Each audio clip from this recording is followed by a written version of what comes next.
এই চা একবার বানালে বিপদ আছে, কারণ এটা খাওয়ার পর সবাই শুধু আপনার হাতের চাই খেতে চাইবে। একটা সসপ্যানে আমি এখানে 1/4 কাপ চিনি নিয়েছি। চিনি যার যার স্বাদ অনুযায়ী। প্যানে দিয়ে দেওয়ার পর চুলার আঁচ মিডিয়ামে রেখে এই চিনিটাকে কিছুক্ষণ লাল করে জাল করে নিচ্ছি। তারপর এখানে দিয়ে দিচ্ছি 1 কাপ পানি।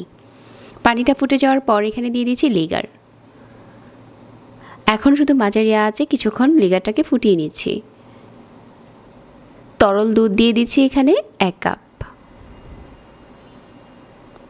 আমি যেহেতু একটু বড় গ্লাস দিয়ে নিয়েছি, লিটারের মতো তরল দুধ হবে। মিডিয়াম আঁচে জাল করে যাচ্ছি।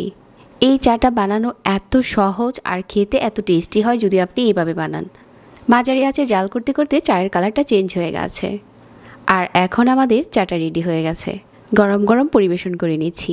শীতের সন্ধ্যায় যাদের চা ছাড়া চলেই না, চাইলে ঝটপট এই চাটা বানাতে পারেন। আজকের চাটা খেতে দারুণ হয়েছিল। চায়ের সহজ রেসিপি ভালো লাগলে পেজ ফলো করে রাখবেন।